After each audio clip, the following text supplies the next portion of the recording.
आप बांग्लादेश को उठा के देख लेना, पिछले 15 साल की इकॉनमी बांग्लादेश की किधर जा रही है और हम किधर जा रहे हैं। ये जामे मस्जिद रोड पे जाएं तो सारे जहाज़ वहीं पे पड़े होते हैं, वो सारे जो है ना लैंड करने की तैयारी में होते हैं, वो चांद के मरीख पे भी पहुँचेंगे। अच्छा है ना, तरक्की कर रहा है तो अच्छा है, खुश हैं हम। चलो कोई तो तरक्की कर रहा है ना। तरक्की करने वाले मुल्क हैं, हमारे तो लोग खाने वाले हैं सारे ही।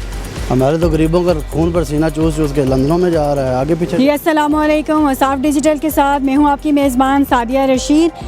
तो बात करते हैं अपने पड़ोसी मुल्क भारत की, जिन्होंने चंद्रयान मिशन 3 जो है वो कामयाबी से पहुँचे हैं। उन्होंने ये सफ़र तय किया। पहला जो इनका मिशन था वो 2008 में था और दूसरा मिशन जो था वो उनका 2019 में था, लेकिन वो मिशन नाकाम रहे। लेकिन अब उन्होंने 2023 में जो उनका मिशन था चंद्रयान 3 मिशन, वो उनका कामयाब रहा है और उन्होंने चांद तक रिसाई हासिल की है।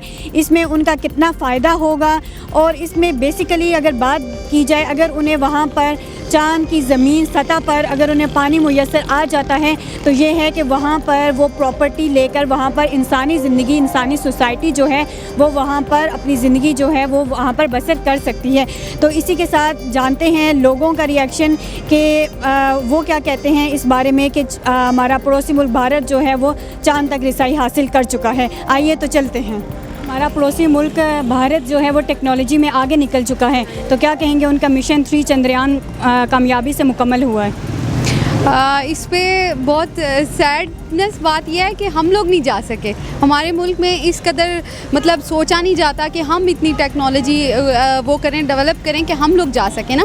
हमारी अचीवमेंट है ये, तो हमारे लिए हैरान कुन बात है और सोचने का मकाम है कि हमें इस चीज़ पे जाना चाहिए और इस पे वर्क करना चाहिए, क्योंकि वो हमारा पड़ोसी मुल्क है, साथ ही साथ हमारा दुश्मन भी है। तो हमें अपने दुश्मन से मुकाबला करने के लिए इन चीज़ों में आगे जाना चाहिए, ना कि लड़ाइयों झगड़ों में और इन चीज़ों में वक्त ज़ाया करना चाहिए। और मैं अपनी यही अपील करूँगी कि हमें जाना चाहिए। हुकूमत से भी यही अपील है, आपसे भी यही है कि मतलब इस चीज़ के लिए कोशिश करनी चाहिए। बहुत अजीब सा लगा है कि वो पहुंच गए और हम नहीं जा सके। इंडिया की खबरें जो हमारे चैनल चला रहे हैं तो हमारे हुक्मरानों को भी होश के नाखून लेने चाहिए।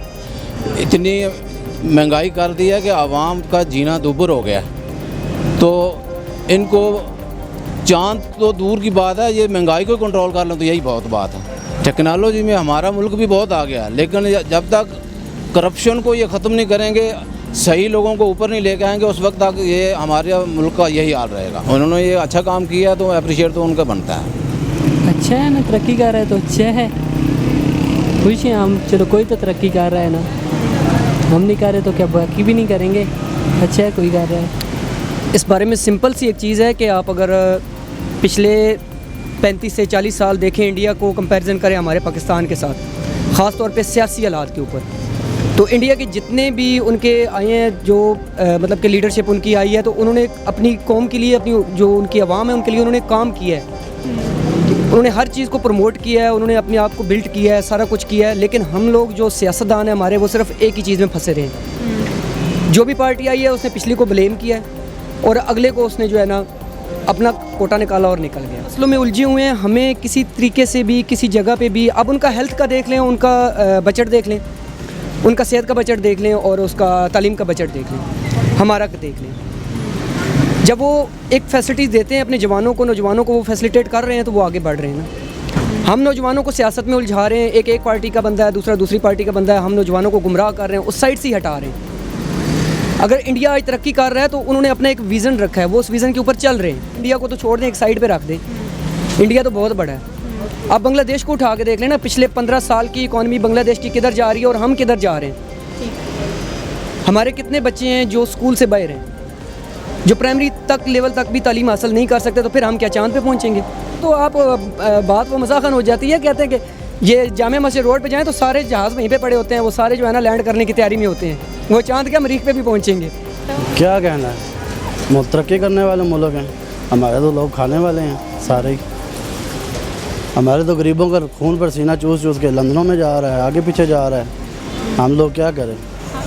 अच्छा ही लगेगा, ज़ाहिर है वो तरक्की पजीर मालिक में शामिल होना चाह रहा है। पाकिस्तान तो उससे बहुत पीछे है, और जब तक ये अपने आप को इसमें स्टेबल नहीं करेंगे किसी भी उसमें, तो ये तरक्की नहीं कर सकते।